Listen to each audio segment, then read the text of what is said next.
that you speak Chinese fluently, Mandarin Chinese, which is the most popular or the most... It's a national language. It's the common tongue. In the United States and in most of Europe, the Chinese most people are familiar with are Cantonese. Why?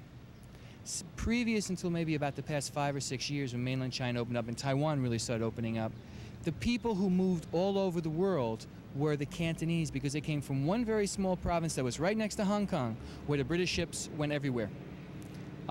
However, in one sense, it's a language, it's a dialect. There are 40 major languages as large as Cantonese in China. It would be like saying, let us just say that back 100 years ago, you had in Louisiana a little enclave, and the people from Louisiana, the Creoles, went all over the world. The United States, nobody else in the United States went anywhere. They didn't go overseas, but that one people did. So everybody in the world thought the Creole was the language of America. No, English is the language of America. Mandarin is the language of China. You spent a number of years in... 10 years in China. In China, okay. Could you tell us how difficult it was to learn the language and become familiar with it? Chinese is very, very, very difficult. Before I learned, what helped me a little bit is before I learned Chinese, I spent 3 years, I went to university in Japan, where I did karate, judo, that whole kind of bit. I could read and write Chinese characters. I was used to Confucian culture. So all I had to do was learn the language. There was a lot of cultural stuff I already knew from being in Japan for 3 years, and I was completely fluent in them, university exams, that kind of stuff. Now, in Chinese, what I saw in Taiwan, nationalist China, is that people learning Chinese, and some people might want to think about doing it, it really depends upon whether you somehow can get the knack. It'll usually between, if you're really talented and you get down to it, within 6 months you're able to not be in a total phase. And just not, not what is going on around me. The silent movie does get some words here and there. Within a year or two, you're able to start actually comprehending some things that are going on, but there's always massive gaps. Somewhere between about 3 and 5, it starts gelling and you start really becoming fluent.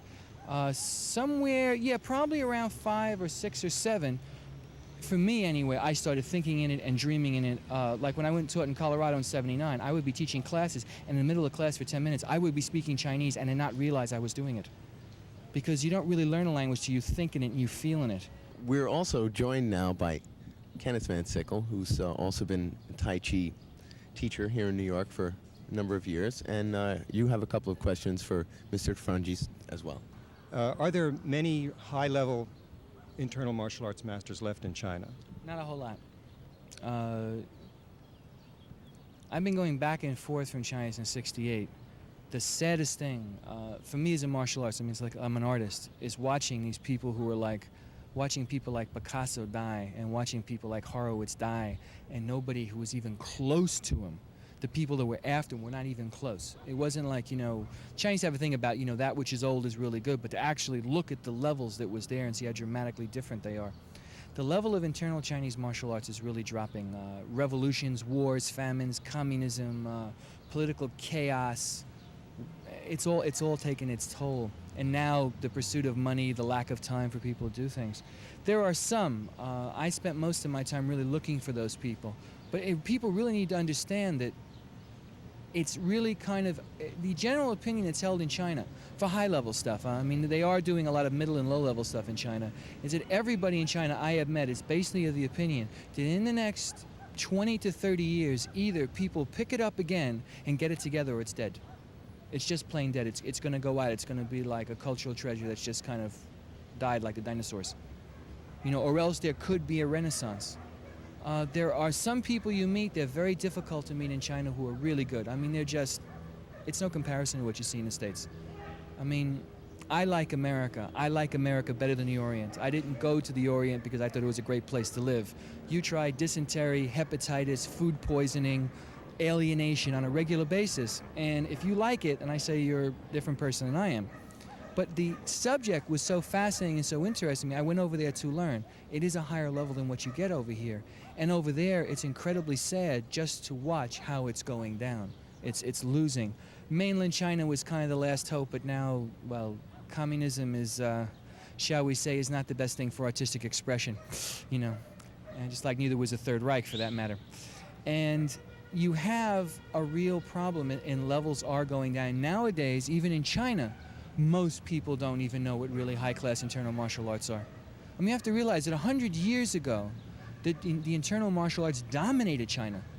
but nobody could play around with them. I mean, but no external kung fu style. They just got wiped out. They were the bodyguards to the emperors, to the high nobility. They were the top generals, and these were the people who really had it. But times have gone because it's more difficult to train.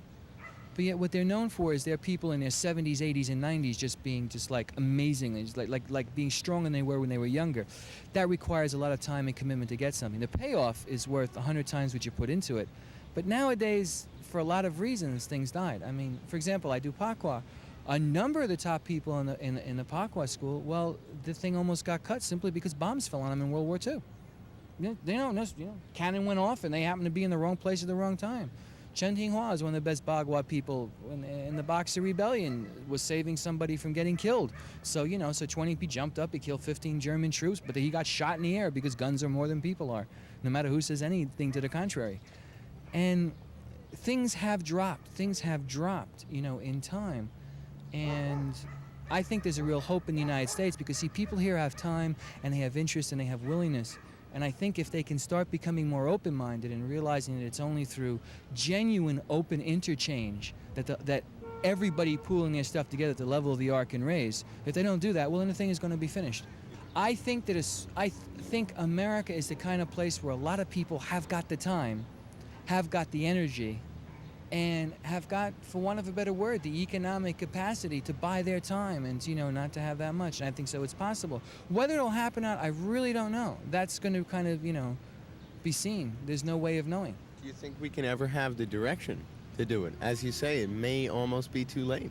Well, with the exception of people like yourself and a select few that do travel around the world and seek out martial arts which may otherwise be lost. Well, here's the point if you're going to get real realistic about that particular question.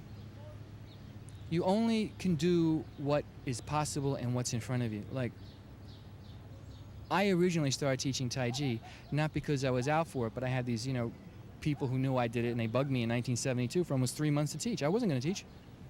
Most of it, that's another reason why stuff has died in the Orient, because let's say most of the top people out there, they don't teach. They might teach 1 or 2 people in a lifetime. So people are willing to teach. Ken had a very good teacher, Zheng Manxing. He came to the United States. He was willing to teach. People jumped on it. But a lot of good teachers come here, and people don't go and do stuff with them. So if people want to avail themselves of the resource, the possibility is there. All you ever get in life is a chance, a possibility, an opportunity. There's no guarantees about anything.